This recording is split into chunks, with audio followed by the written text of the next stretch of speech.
बिस्मिल्लाहिर्रहमानिर्रहीम। नाज़रीन, मैं हूँ जावेद बलोच और उम्मीद है आप लोग खैरियत से होंगे।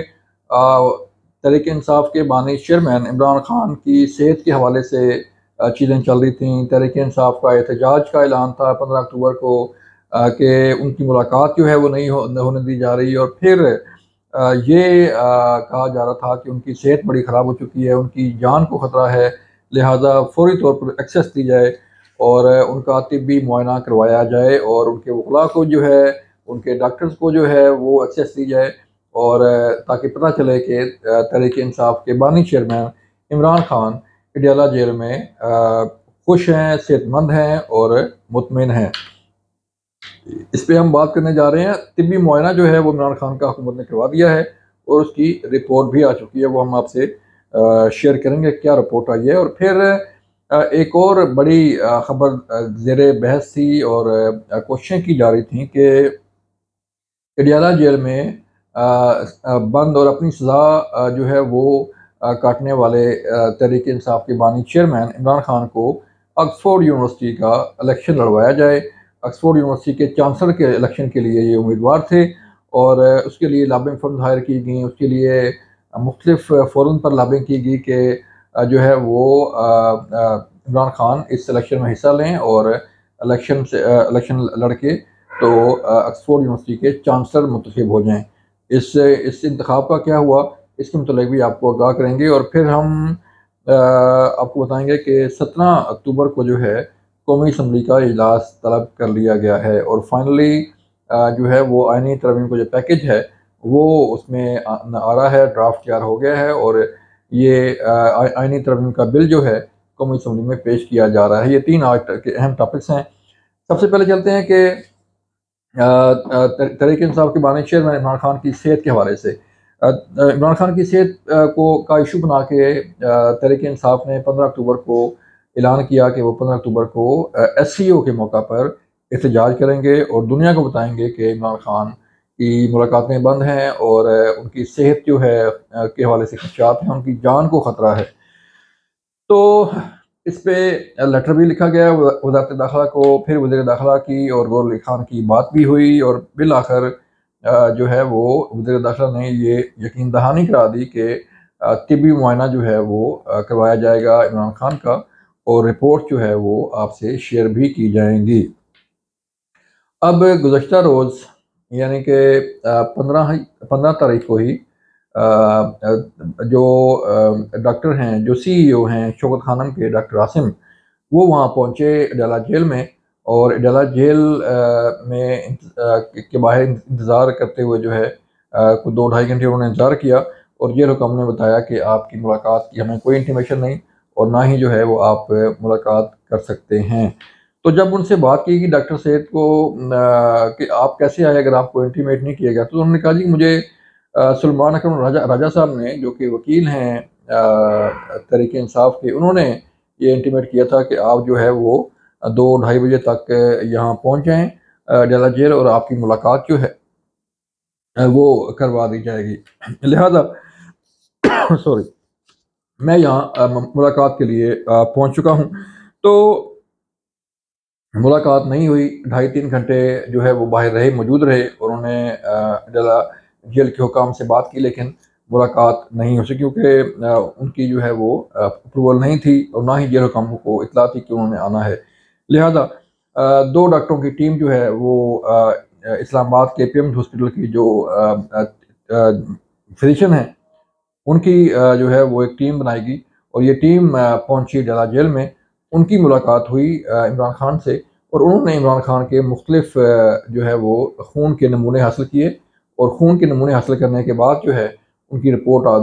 आई, उनके जो टेस्ट थे वो मंजरेआम पर आए, जिसमें ये वाज़ेह लिखा हुआ है कि इमरान खान बिल्कुल मुकम्मल तौर पर फिट हैं और सेहतमंद हैं, उनकी सेहत को किसी किस्म का कोई ख़तरा लाहक नहीं है। तो ये लेटेस्ट डेवलपमेंट थी कि रिपोर्ट जो है वो आ चुकी है और जो खदशात ज़ाहिर किए जा रहे थे वो भी अब दम तोड़ गए हैं कि जो ज़ाहिर बात है सेहतमंद थे, लेकिन तहरीक इंसाफ चूँकि एक प्रेशर रखना चाहती है सिस्टम पर, हुकूमत पर और इदारों पर, ताकि वो प्रेशर में रहें और जो है वो हमारी जो ख़बरें हैं वो हम ख़बरों में इन रहे हैं, तो लिहाजा वो एक कैंपेन लॉन्च की गई कि इमरान खान की जान को ख़तरा है। इससे पहले भी कई दफ़ा जो है वो इमरान खान खुद ये कह चुके हैं जी कि मेरी जान को ख़तरा है। आपको याद होगा जब वो पहली मर्तबा गिरफ़्तार हुए थे तो उन्होंने कहा था कि मुझे लग रहा है कि ये नैब में मुझे गिरफ़्तार करके मुझे एक इंजेक्शन लगा देंगे ज़हर का, जिससे मेरी डेथ हो जाएगी और मुझे जो है वो इंजेक्शन लगाया जाएगा, मुझे ज़हर दे दी जाएगी, मुझे ये किया जाएगा, मुझे वो किया जाएगा। लेकिन आज तक ऐसी कोई कहानी सामने नहीं आई और ना ही जो है वो इस तरह की कोई बात निकली। तो लिहाज़ा हर महीने बाद 15 दिनों बाद, 2 महीने बाद जो है वो ऐसी चीज़ें फैलाई जाती हैं जिससे एक मैसेज जाए कि इमरान खान को खतरा है। इमरान खान जो है वो मतलब सबके मुल्क पीछे रह गया है और इमरान खान की ज़ात जो है वो आगे चली गई है और मुल्क हो ना हो इमरान खान के मुतालिक कहा जाता है कि वो नहीं होंगे तो मुल्क नहीं होगा, तो ये नहीं होगा, तो वो नहीं होगा, तो ये इस हद तक सोच चली गई है। तो ये सूरत हाल थी इमरान खान की सेहत के हवाले से। और अब एक और जो खबर ज़ेर गर्दिश थी, कई माह से जो है उस पे लॉबिंग की जा रही थी, खबरें फैलाई जा रही थी और ये कहा जा रहा था कि ऑक्सफोर्ड यूनिवर्सिटी के चांसलर का इलेक्शन लड़ेंगे इमरान खान और जो है वो वहाँ पे इलेक्शन लड़ के कामयाब होंगे और यहाँ से बैठ के जो है वो सारा कुछ चलाएँगे। तो अब ऑक्सफोर्ड यूनिवर्सिटी के चांसलर के लिए जो है वो 38 उम्मीदवारों की फ़हरिस्त जारी कर दी गई है। 28 अक्टूबर को इलेक्शन है ऑक्सफोर्ड यूनिवर्सिटी का और जो 38 उम्मीदवारों की लिस्ट जारी की गई है उसमें तहरीक-ए-इंसाफ के बानी चेयरमैन इमरान खान का कोई नामो-निशान नहीं है और ना ही उस लिस्ट में उनका जो है वो नाम कहीं नज़र आ रहा है। तो ये भी जो है वो पत्ता गुम हो गया कि जो एक खबरें फैलाई जा रही थी कि ऑक्सफोर्ड यूनिवर्सिटी के इलेक्शन लड़ेंगे, कामयाब होंगे और फिर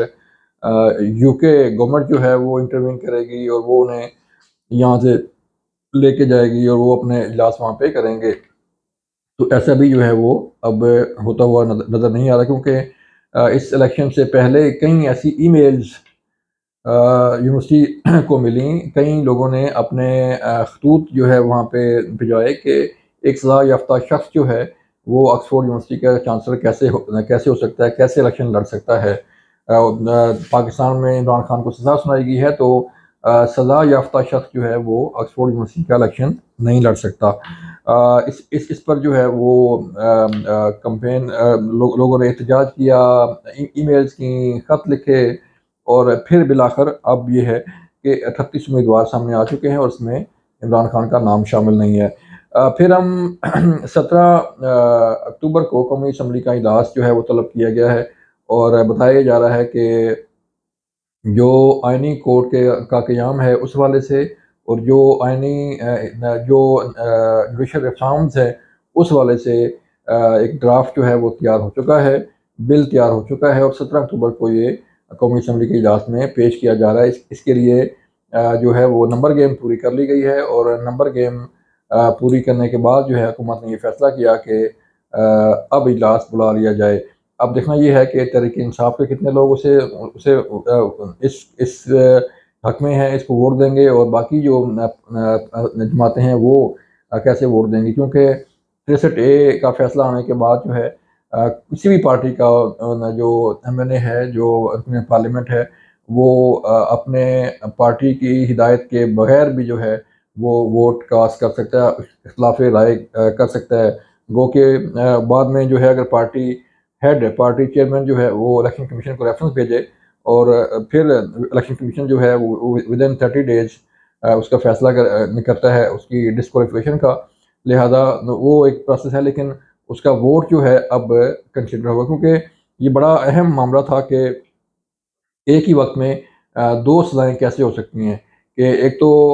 वोट भी जो है कंसिडर ना हो और जो शख्स वोट दे वो डिस्क्वालीफाई भी हो जाए। तो अब सुप्रीम कोर्ट के फैसला के बाद जैसे टेके अब ये मुमकिन हो गया कि कोई भी रुकन पार्लियामेंट अपनी पार्टी के खिलाफ जो है वो अपनी राय दे सकता है, अपनी राय का इजहार कर सकता है। देखते हैं इस 17 अक्टूबर को क्या इम्पैक्ट जाता है,